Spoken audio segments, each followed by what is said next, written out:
You are going overland through the forest, and you climb to the top of a ridge, and you look and uh, and it, and the ridge tumbles down into a valley below you, and you see a pair of gargantuan stone doors.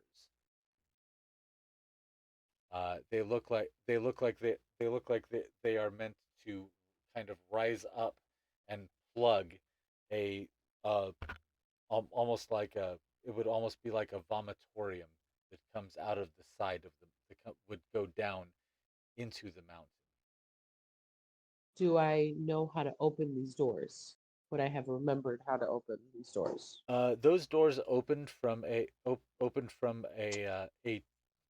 two mule team that activate a large steam turbine that operates two huge stack chains that push the doors up so that if they're defeated, the doors slam back down in case of defense.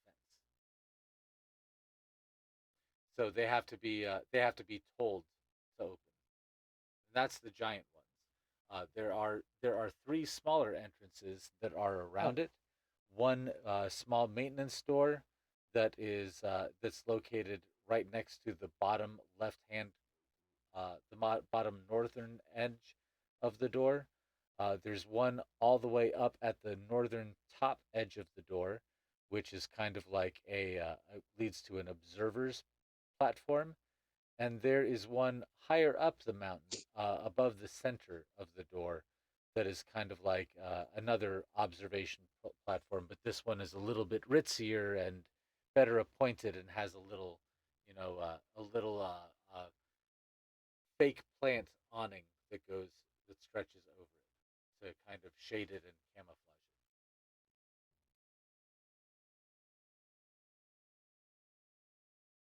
would I have any memory of where these doors would have gone to with my time here?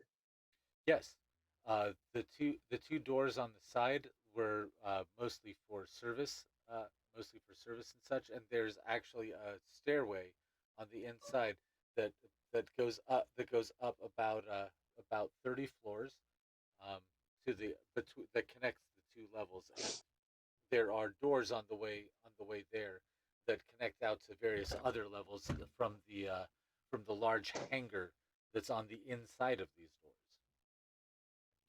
So you can get to all the different levels from that stairway.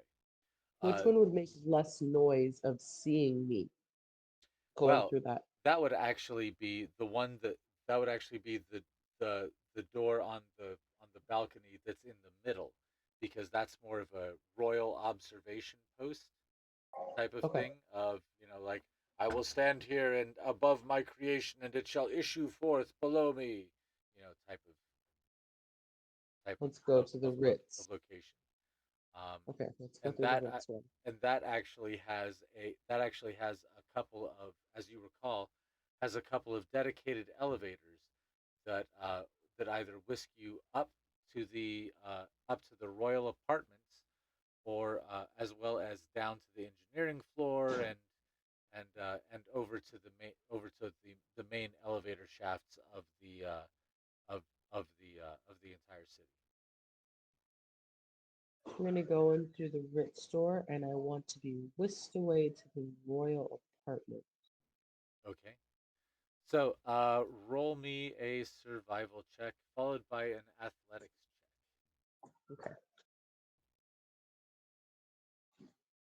And a stealth check while you're at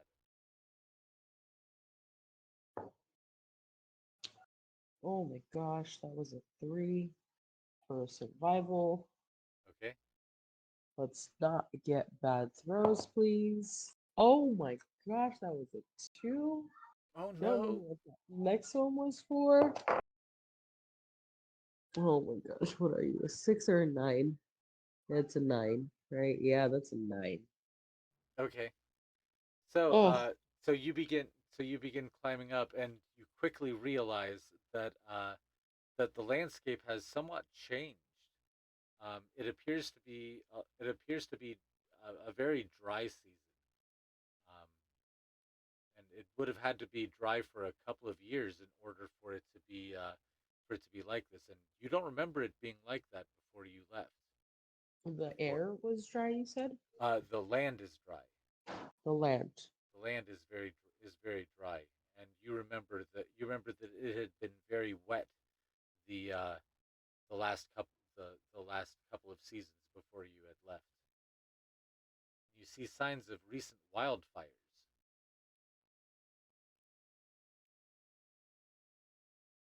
Can I tell how recent? You can't really tell how recent, but you see huge areas that have This been burned. is.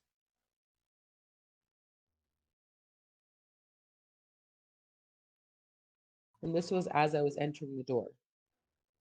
This is the area all around the door, and while you're when you're climbing up to get up there, that's that's what you see, and you're not making very good progress, um, because the sand is the soil is very loose, Oh, so you're not able oh, to make a whole lot of progress, and you keep on okay, slipping and falling, and you keep on noticing all of this burned stuff around okay.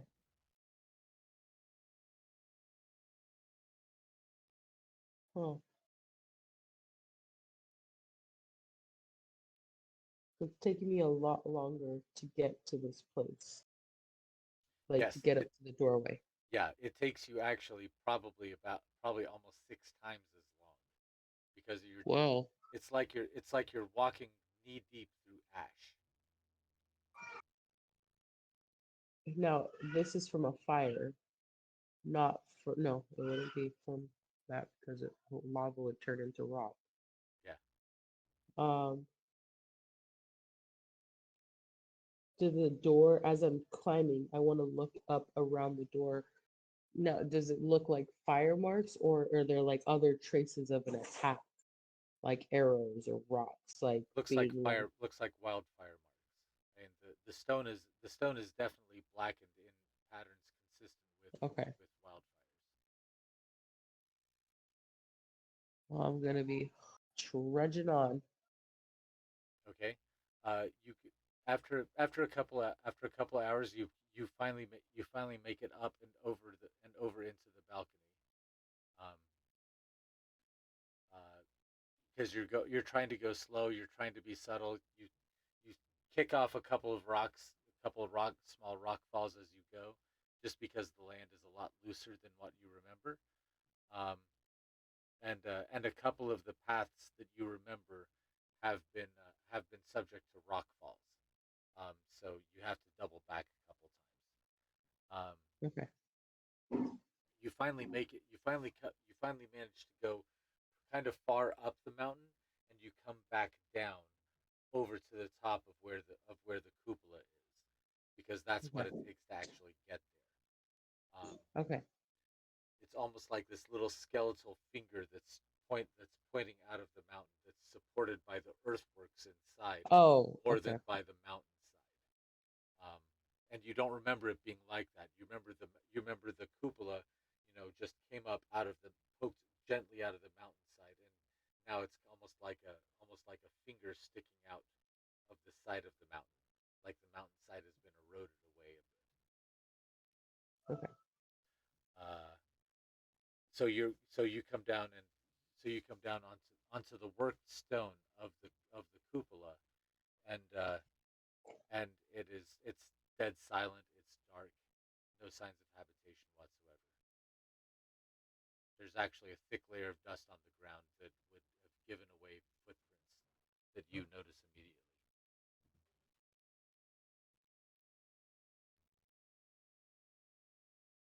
is there anything else in here that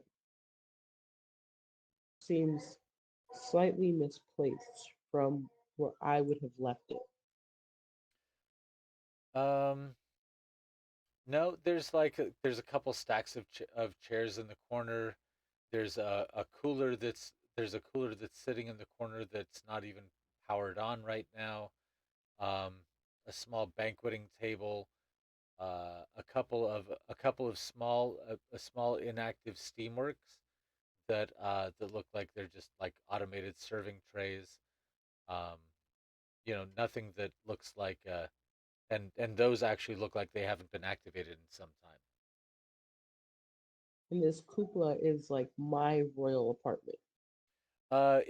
It's a royal balcony that exists over the top of this large hangar, so that Oh, I see. the people can preside over the issuance forth of the mountain of the great works of the gnomish people. Okay, so I would like to go see if there is one of the workbenches or something that looks like a desk to see if there are any papers to describe like inventory in this garage or any kind of like authorizations to have allowed these contraptions to go out or what Roll an it is investigation exactly. Okay. I heard that one. I think she's getting ready to sleep. 19. Oh, there we 19. go. So you walk over to the desk, and not only do you find a do you find all the manner of files and everything like that, but you notice all of the paper here has moldered away. Anything that was out here has not been used in quite some time. But you do notice that there is that there is a sheet of glass that is sitting it's a sheet of smoky obsidian that is sitting up off of the edge of the desk. I'm gonna tap it. You tap it and it glows into blue life as it shows gnomish script across it, it gives you access to all manner of information. And this is obviously far past what my society was doing. Your society was not using a magical glass in this fashion. No, Obsidian correct. technology. Okay. Well, I'm gonna go ahead and start reading, seeing what it says on there, seeing if I can find anything that says inventory or schedule. This is a schedule of departures. Oops. Okay. You see, as you they are dated for uh, these departures are the most recent was about 6 months ago, and they appear to occur roughly uh, at roughly about 16-month intervals, Oh, and they go back stretching for years. Um, where it appears and it shows that something large was brought here and launched here about once every 16 months for probably about 6 years. is there any further description onto what it was? The there it shows a pic you as you scroll down through them. Many of the files are corrupted, but you're able to find one that you can reconstruct, and a giant it looks like a giant walker of some kind of massive clockwork, steamwork, magic work that was huge, immense. Does Like it give it a purpose? it it was issuing forth for the as you're looking through the record, it gives you for purpose. It gives you uh, pilgrimage to uh, Muspelheim.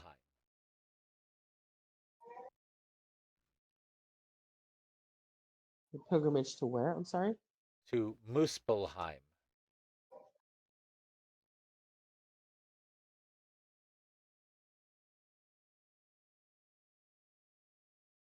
Do I know what that is? No. Roll an insight check. Oh, don't fail me now, dice. I've been loyal. 14. You don't recognize the name Muspelheim, but you remember a place that was the place in the middle of the continent, up by the glacial ridges that uh, that you had always heard called the fumarole.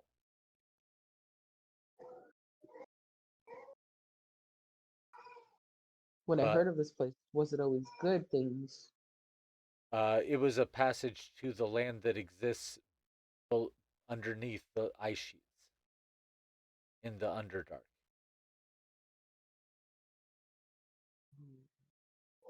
which is the land of the Jotun.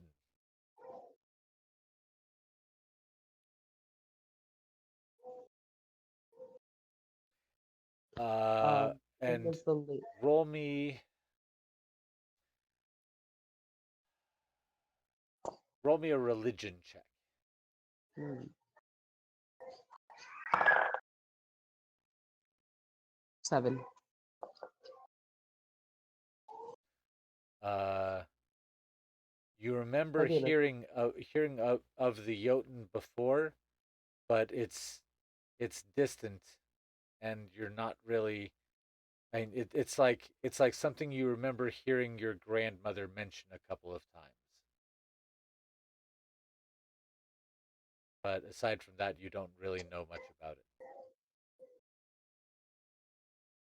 when was the last scheduled departure? The last scheduled departure was approximately 3 years ago, and that had been, and you noticed that there was a gap between the previous departure and uh, before that as well, of 2.5 years. So they were scheduled for every 16 months, but those two have a bigger gap. Actually, now that you're looking at the records, the last several have very staggered, uneven gaps. Like there were a couple where it skipped 2 or sometimes 3 seasons, and then there were 3 in a row where they did every year, and then they skipped another 2 or 3 seasons, and then they skipped like 6 seasons, and then there Mhm. were 2 years in a row, and then there was another like 3 seasons after that, and that was the last one.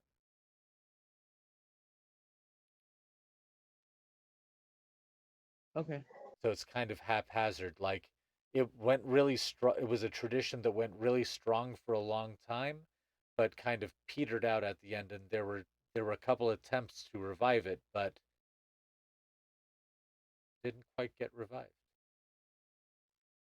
If I glance over the balcony, can I see it from where I'm standing? See Excuse me. the door? No, see this marvelous contraption. No, Okay. no, because are you looking to the outside or the inside? No, I'm looking to the inside. So you're inside the apartment and you're looking through the glass, looking to the inside hangar. Oh, I misunderstood where I was. Okay, never mind. Never Yeah, there was an office the office that you mind. found Okay, in those apartments uh got it. Okay, was the was where you found the information. okay, got it. Um, well then I'm gonna keep looking for another obsidian glass in another part of the apartments. Okay. Make an investigation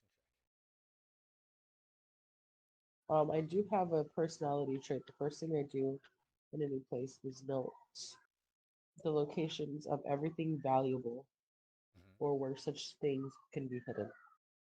Okay. Please be good. 13. 13. So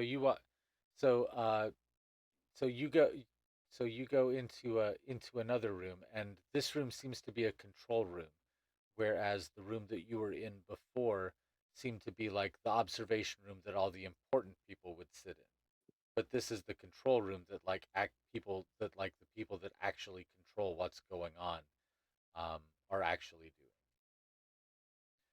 Um, so you see and hear a much more complex control surface, which is again crystal based, but it has a lot more controls. Like you see the the actual hangar door controls, and you see elevator controls as well as a schematic overview, which shows the elevator that comes up to the hangar bay, as well as what appears to be a large rotator tray, which seems to be able to move several different.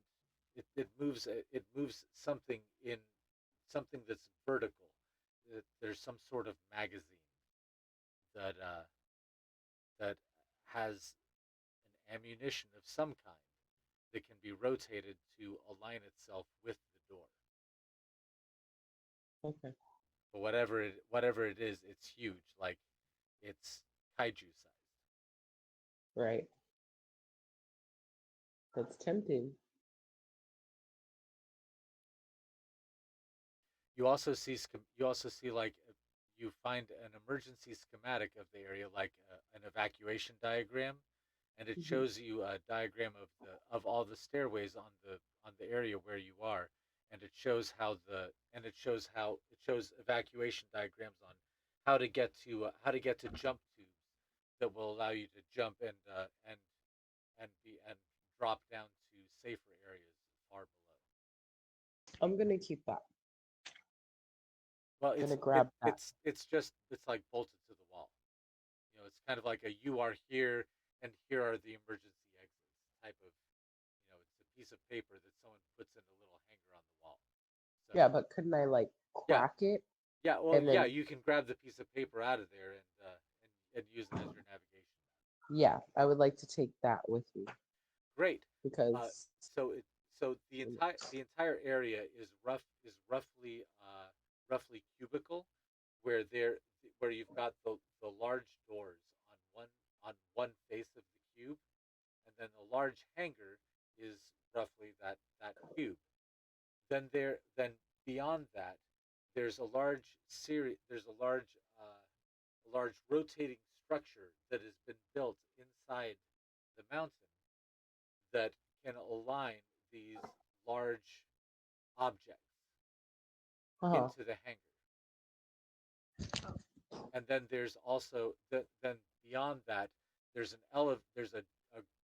huge elevator that goes deeper down into the volcano, and that's where the schematic ends up. Okay. And it shows you So like there's a series of catwalks and gantries that go across this area as well that you are able to see on that so can I line this up and figure out what exactly those huge like turnstiles would fit into on this map? map. Sure, you want to start pushing buttons and trying to activate things. No, I don't want to push buttons. I want to see if it's identified on the map. You would need to power it up in order to see what is there. Oh, okay. Mm, The whole system is the whole system is right now you're kind of looking at the information system, which is just kind of like the top layer of stuff. You have to turn the whole thing on in order to be able to see the deeper layers within the glass. I'm gonna leave it alone for now. But you said there was another obsidian glass that was here in the room. Yes, I'm gonna tap that to turn that on. you tap that and it turns on and and you see a red ray goes across you across from left to right and top to bottom. and it says, "Welcome,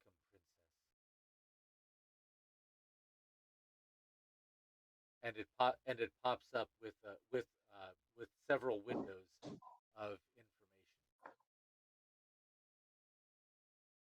And it pops up with several windows. Sorry, and what? Several windows of information, Okay. Um. as well as a kind of fetching background of a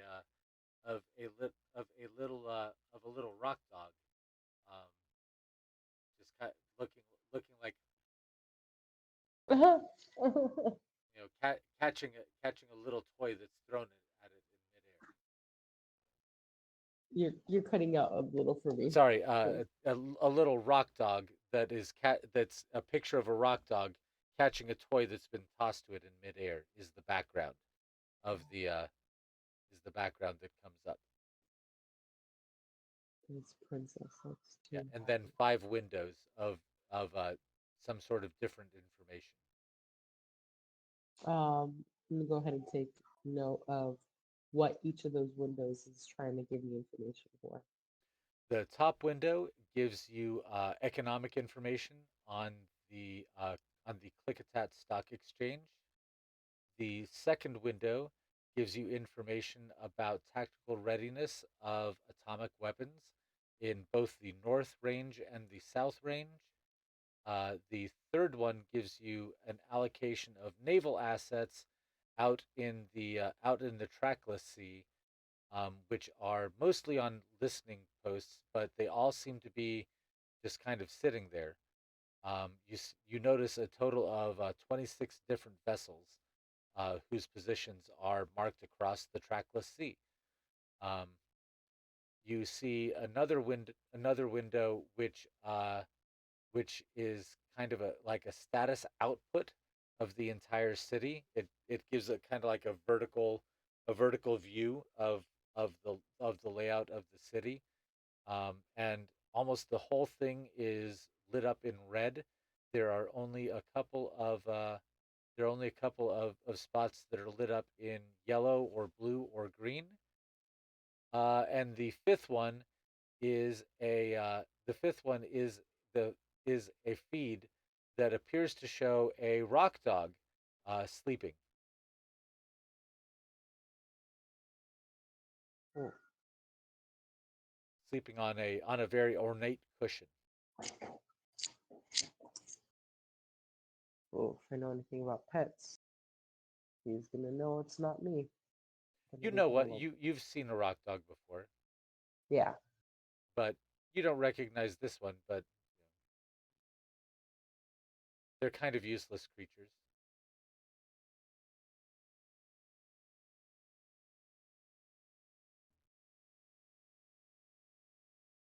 I'm gonna look at the tactical strategies. Okay, so as you are, so you pull up the tactical display, and you see.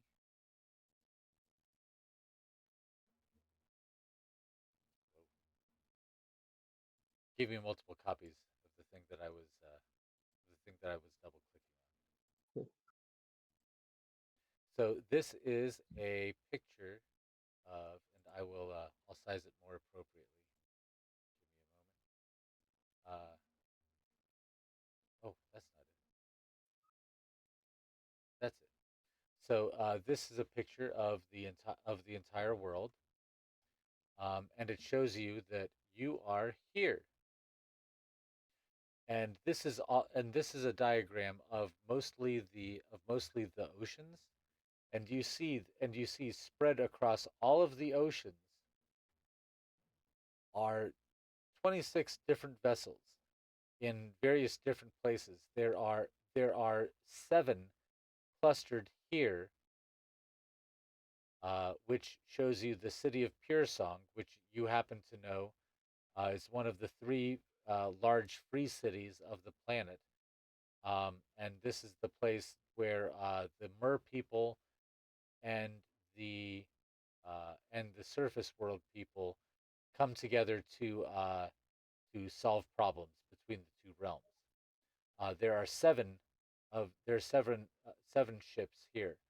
The most of the rest are spread out among the different ports. And but there are a couple that are in the middle of oceans as well, in transit between places. You said there was more concentrated in Pearson. Yes, at the city of Pure Song. Um, can I click on Pearson? Will it like zoom me in more for more information? You sure can. As a matter of Cool. fact, you you page through menus until you find a diagram of the city of Pure Song, Oh, and you Pearson.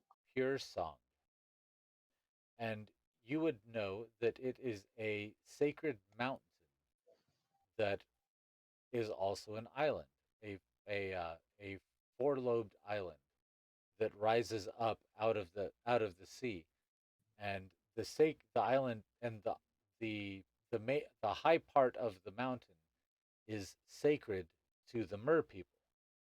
So no overlanders are allowed by treaty of the city to go there. It is a nature preserve. No one is ever allowed to go there except the merfolk. But there are cities that have grown up around the limbs of the island, supporting the trade that goes through here. So there's the whole sacred harbor that is up here on the northwestern side, which fronts onto the sacred peak itself.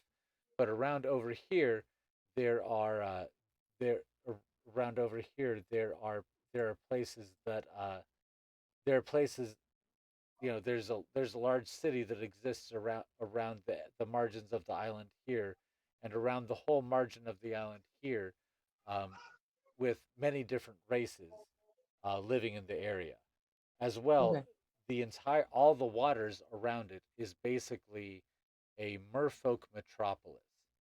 Think of this as an underwater New York City.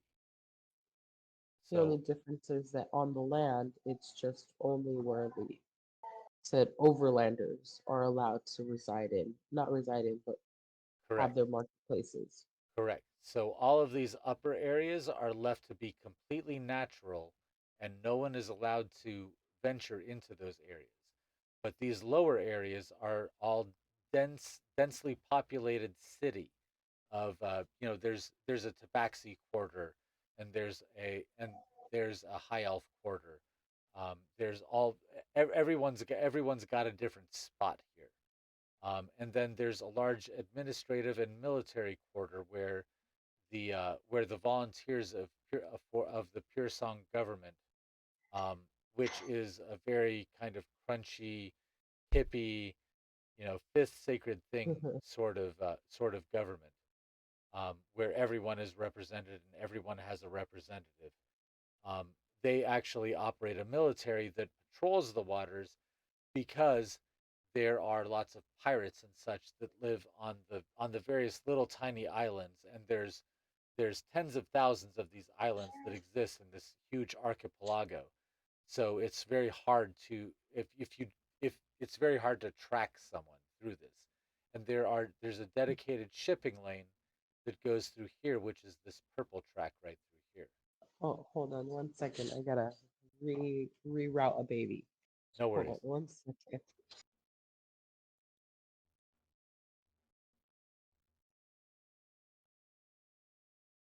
Going back to it, and we are back. So yeah, so there's a large shipping channel that goes through the middle, and then lastly, farther away from the city, there's a whole series of herd waters where there's massive fish farms, where fish are just it's like free roam pasture for uh, for for fish, and this entire area, this kind of protected shoal harbor with even some deep areas, is considered to be kind of like a just kind of like a big area where everyone herds their herds of fish to to live, and it's warm waters. There's for them to eat. It's a bountiful Serengeti type of ecosystem that the merfolk hunt their fish out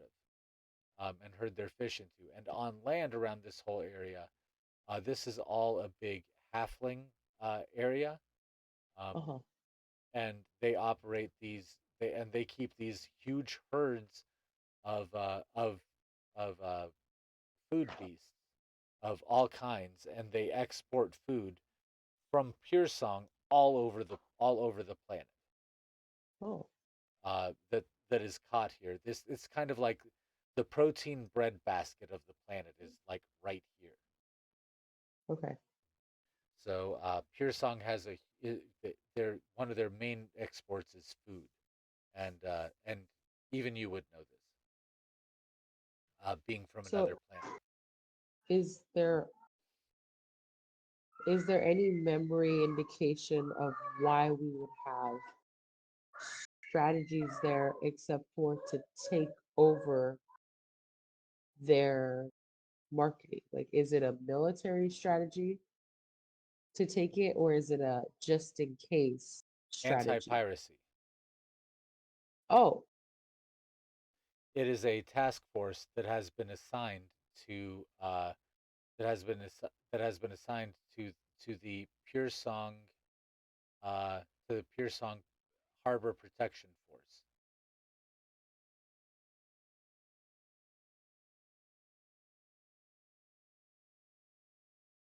And there is a strict hands-off order where anyone that is interdicted is turned over immediately without contact with gnomes directly over to the Pure Song authorities, harbor authorities.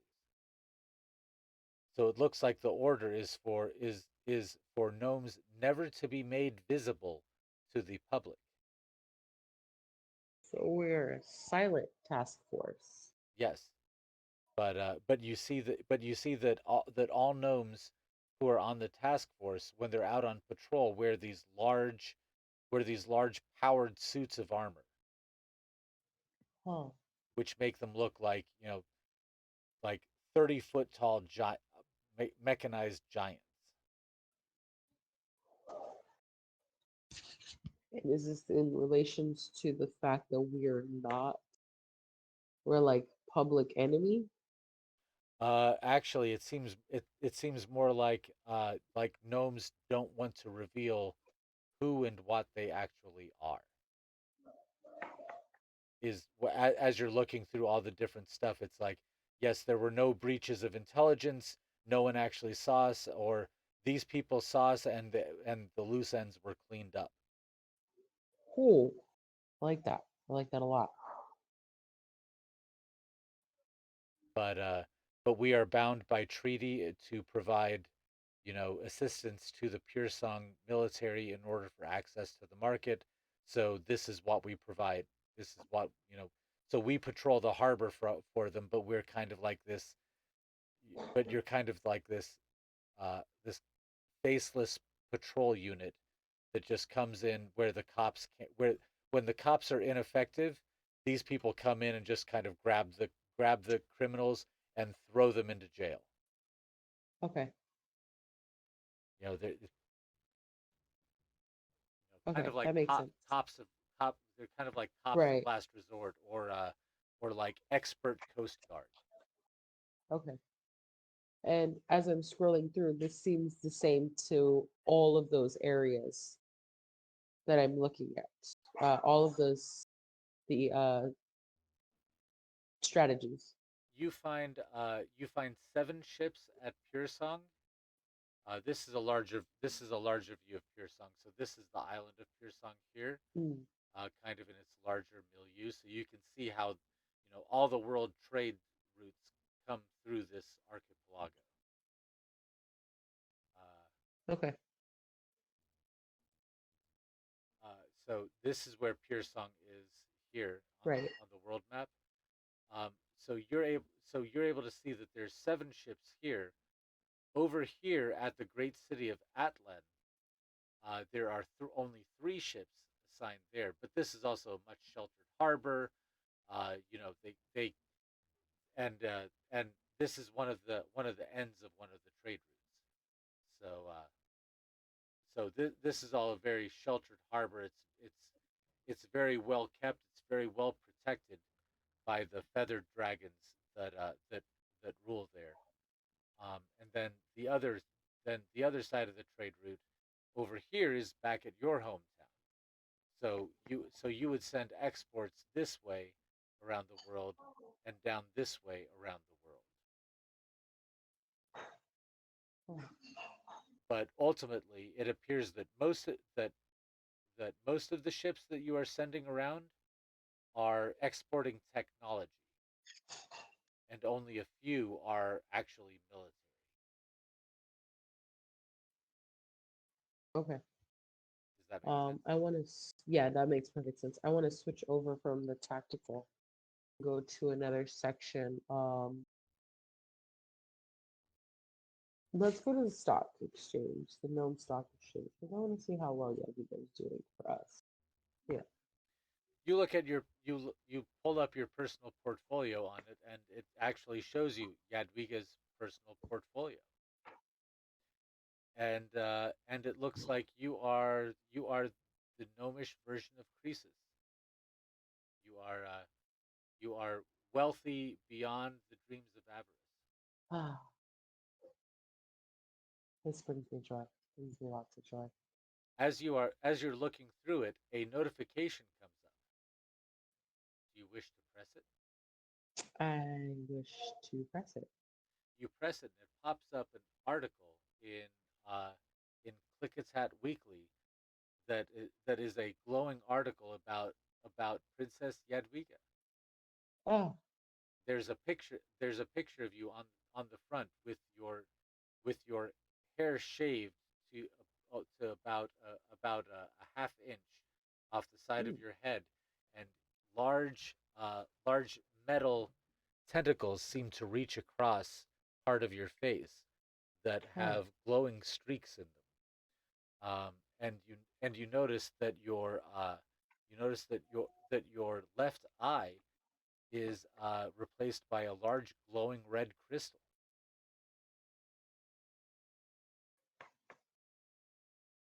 And you Is that my also beloved and crystal? also on the side of your head, you seem to have a metal plate that has like these little angled spokes that come across and then reaches over the top of your ear, which is non-existent on this side. Is that crystal the same crystal that I had in um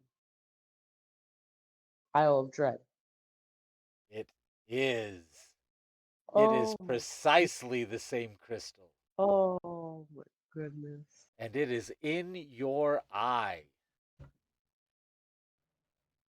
And that is where we are going to pause for the evening. Oh man, it's getting good too. Oh man, my beloved crystal. That Yeah, your gem. favorite crystal. That's my favorite crystal.